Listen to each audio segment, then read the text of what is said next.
The urgent need for whistleblower protection is once more in the spotlight. Whistleblowers have been vilified and have lost their livelihoods. Now it seems they're losing their lives.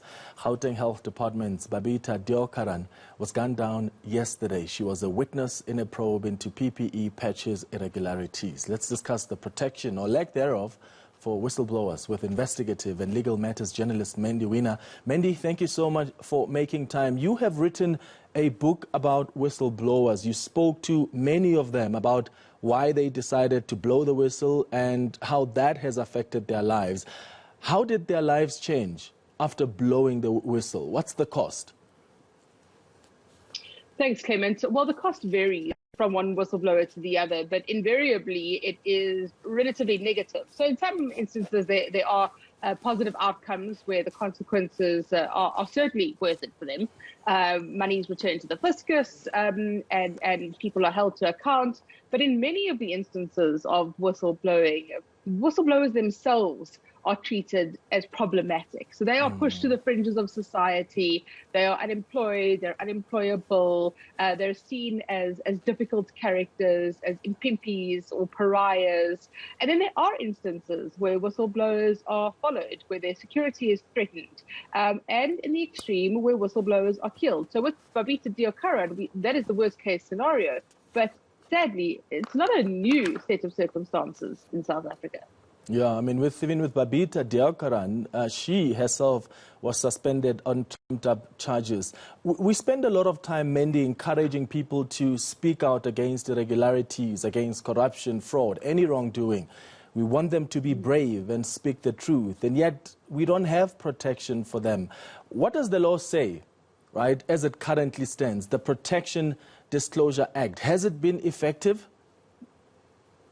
No, it has not been effective. So any whistleblower you speak to will say that it's not worth the paper that it's written on. We've got the Protected Disclosures Act in South Africa. That's the main piece of legislation that looks at whistleblowing. It's very much a labor law kind of piece of legislation, Kevin. So it doesn't really apply to the kind of whistleblowing that we are seeing. And we really need an overhaul of the legislation. It needs to be more robust. It needs to be more unique to our particular set of circumstances. We have such widespread corruption in South Africa. It's so endemic. We see it in every aspect of our government oversight.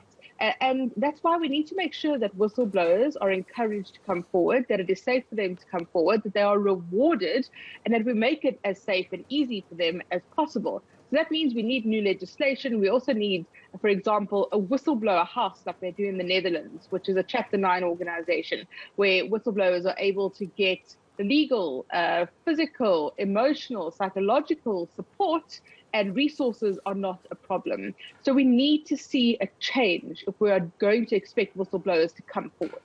The president is committed to these necessary changes, Mandy. The question is, are these promises going to translate into action? That is the great question, right? So the president went to the Zondo Commission and he undertook that there would be changes. He spoke extensively about the contribution made by whistleblowers in bringing down state capture. He acknowledged that we would not have been able to bring down state capture were it not for whistleblowers. So that's encouraging. But I think it very much falls to the acting Chief Justice Raymond Zondo, because he has a unique position as the chairperson of the Zondo inquiry into state capture to make recommendations around legislation. And he has said that he would do so.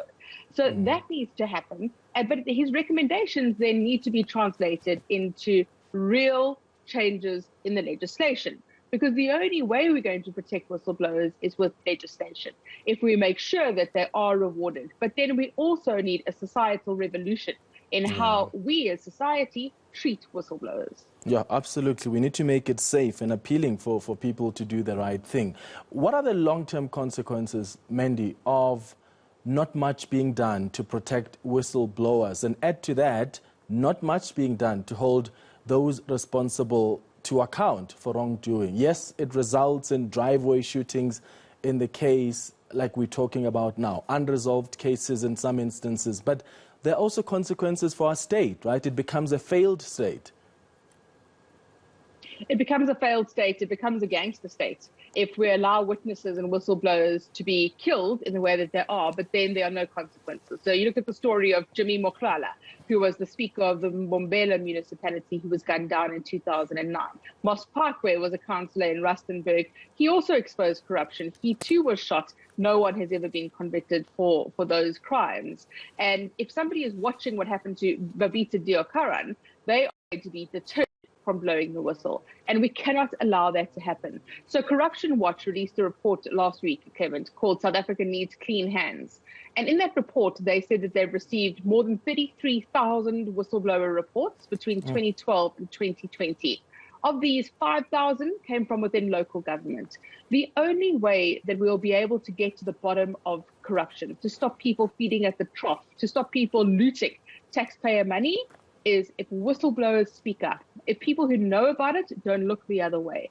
And that means we need to encourage these whistleblowers to come forward. We need to reward them, whether it's financially, we need to make it safer for them. We can't afford for them to be deterred by seeing what happened to Babita. Absolutely. As we wrap up, Mandy, you've spoken to many of them and you've detailed their stories in the book that you have written, The Whistleblowers. What motivates an individual to become a whistleblower? What is the source of their sense of justice, perhaps? Is it that? Is it religion? Is it their upbringing? Are they just committed to doing the right thing? For different people, it's different things. And I always speak about a spectrum of whistleblowers. So for some whistleblowers, it's completely altruistic motives. They do it because it is the right thing to do. They are patriots. They cannot allow any transgression to go unreported. And they do it because they want to make sure that the right thing is done and that taxpayers' money is not looted. So that's why they do it, because it is the right thing to do. And they are brave to hold power to account. Sometimes people have some complicity. There is some proximity to wrongdoing, and they may blow the whistle in order to save themselves, or because they realize that if they don't, there might be repercussions for them. They remain whistleblowers. They still are whistleblowers. So they are still doing the right thing by deciding to speak up. And the important thing is that we have to encourage these whistleblowers to not look the other way.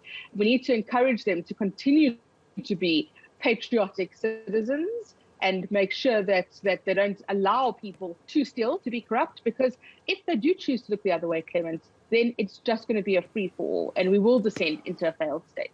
Yeah, and we cannot afford to descend into a failed and gangster state. Mandy, thank you so much for making time. Always a pleasure talking to you.